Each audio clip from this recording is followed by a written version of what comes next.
50% పదవులు ఇచ్చి రైట్, ఒక్క నిమిషం. అంకమరావు గారు, మహిళా సాధికారత అనేది మా హయాంలో మేము పెద్దపీట వేసామంటే మేము వేసామంటున్నారు, మీ మాట ఏంటి?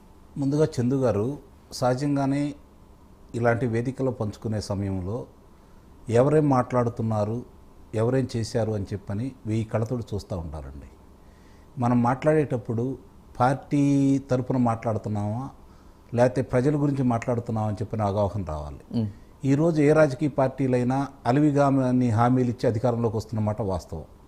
ముందుగా దీన్ని సుప్రీంకోర్టు వాళ్ళు, కేంద్ర ప్రభుత్వం, ఎన్నికల సంఘం నిస్సందేహంగా దృష్టి పెట్టాల్సిన ఆవశ్యకత అయితే ఉంది. అలివిగానే హామీలు ఇస్తున్నారు. ఈరోజు చూస్తూనే ఉన్నాం, అధికారంలో రావడం కోసం రకరకాలుగా వాగ్దానాలు చేస్తున్నారు. అధికారంలోకి వచ్చిన తర్వాత ఆర్థిక భారాన్ని దృష్టిలో పెట్టుకొని వాటిని పక్కనిస్తున్న మాట కూడా వాస్తవమే. ఇప్పుడు ఈ మాట్లాడే ఇద్దరు వాళ్ళ ప్రతినిధులు ఆలోచించుకోవాల్సిన విషయం ఏంటంటే, ఈరోజు మనం అధికారంలోకి వచ్చాం, గతంలో వైఎస్ఆర్సీపీ పార్టీ అధికారంలోకి వచ్చింది అనే భావన వాళ్ళిద్దరిలో ఉన్నప్పుడు అధికారంలోకి వచ్చిన వాళ్ళు ఎందుకు ఓడిపోతున్నారు? నిజంగా మీరు మంచి పనులు చేస్తే ప్రజలు మిమ్మల్ని ఎందుకు తిరస్కరిస్తారు?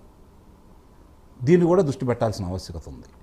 ముఖ్యంగా దృష్టి పెట్టుకోవాల్సిన విషయం ఏంటంటే, మళ్ళీ మనం అధికారంలో రావటం కోసం, అధికారంలో వచ్చిన తర్వాత ఏం చేస్తున్నామనే విషయంతో పాటు అంతకుముందు ఓడిపోయినందుకు ఎందుకు ఓడిపోయాం, మనం ఏ అంశాల్లో ప్రాతిపదిక మనం ఓడిపోయామని చెప్పి ముందుకెళ్తే, మహిళల గురించి మీరు అంటే వాళ్ళకి వేరే ఉద్దేశంతో అంటలేదు, ప్రతివాది గమనిస్తున్నారు కాబట్టి వాదోపవాదాల వల్ల ప్రయోజనం లేదు. మాట్లాడేటప్పుడు అడ్డుపడినందువల్ల వాళ్ళు ఘనకార్యం సాధించేదంటూ ఏమి లేదు, దానివల్ల వాళ్ళ కొరిగేది లేదు. కాకపోతే ఏంటంటే, మనం మాట్లాడాలనుకున్న విషయాలు ప్రజల మధ్యకి చేరకుండా వాళ్ళ వాదోపవాదాలతోటే సమయం అంతా గడిచిపోతూ ఉంటుంది. దానివల్ల ఉపయోగం అయితే లేదు కదా.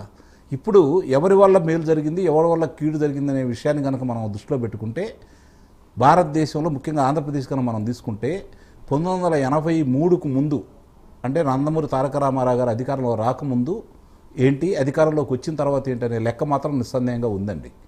అందుట్లో ఎలాంటి అనుమానమే లేదు. బడుగు బలహీన వర్గాలకి పెద్దపీట వేసింది నిస్సందేహంగా తెలుగుదేశం పార్టీ నందమూరి తారక రామారావు గారితో సాధ్యమైంది. మహిళలకు సంబంధించి మీరు గమనించుకోండి, మహిళలకు సంబంధించి ఆస్తిలో సమాన హక్కు కల్పించడంతో పాటు ఏదైతే విశ్వవిద్యాలయం ఏర్పాటు చేశారని ఇందాక నేను చెప్పానో, ఆ విషయంలో నందమూరి తారక రామారావు గారి వల్ల పునాది పడింది.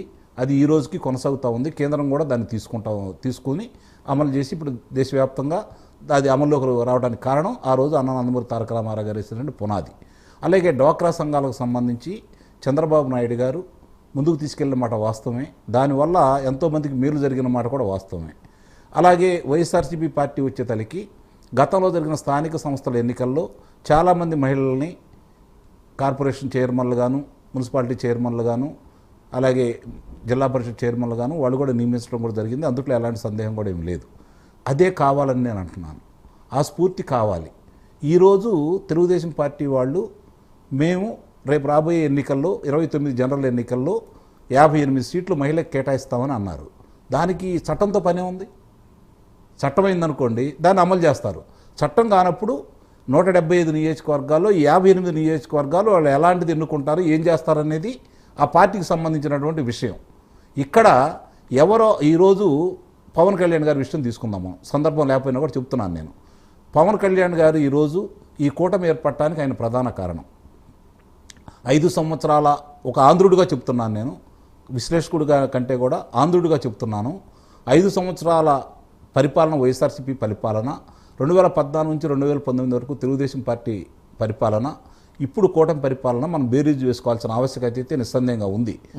ఆంధ్రుడిగా, ఆ ప్రాంత వాసిగా ఎవరి వల్ల మేలు జరుగుతుంది, ఎవరి వల్ల కీడు జరుగుతుంది అనే విషయాన్ని మనం చర్చించుకోవాల్సిన ఆవశ్యకత కూడా ఉంది. 2014 నుంచి 2019 వరకు తెలుగుదేశం పార్టీకి మద్దతు ఇచ్చింది పవన్ కళ్యాణ్ గారు. తెలుగుదేశం పార్టీతో కలిసి ప్రయాణం చేసింది భారతీయ జనతా పార్టీ. ఆ రోజు కూడా కూటమి కిందే లెక్కేసుకోవాలి. నిస్సందేహంగా చూసుకుంటా ఉంటే 2014 నుంచి 2019 వరకు ఎంతో కొంత రాష్ట్రం ముందుకెళ్ళిన మాట కూడా వాస్తవమే. 5,13,000 మందికి ఉద్యోగాలు వచ్చినాయి అని చెప్పని మీరు నేను చెప్పలేదు.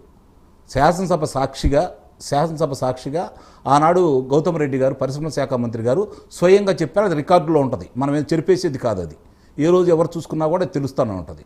మరి ఆ తర్వాత 2019 నుంచి 2024 వరకు అధికారంలో వచ్చినటువంటి వైఎస్ఆర్సీపీ పార్టీ 2 సంవత్సరాలు కరోనా జరిగినా కూడా దానికి సంబంధించినంత వరకు ఏం జరిగింది, మహిళల మీద ఏం జరిగింది అనే విషయాల గురించి చూసుకుంటా ఉంటే ఎవరు మేలు చేశారు, ఎవరు కీడు చేశారు అంటే నిస్సందేహంగా మీరు మేలు చేస్తుంటే మిమ్మల్ని మళ్ళీ ప్రజలు గెలిపిస్తారు కదా.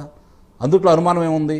ఎంతో కొంత పొరపాట్లు జరిగినాయి కాబట్టి, ఆ పొరపాట్ల వల్ల నష్టపోయారు కాబట్టి మహిళలే కాకుండా ముఖ్యంగా ఇందాక సురేంద్ర నాయుడు గారు చెప్పినట్లు టీడీపీ కవర్డ్ అనలిస్టుల్ని మీరు తీసుకొచ్చి టీడీపీ దయచేసి రాంగు ఇటువంటి వ్యక్తులు రామారావు గారు ప్లీజ్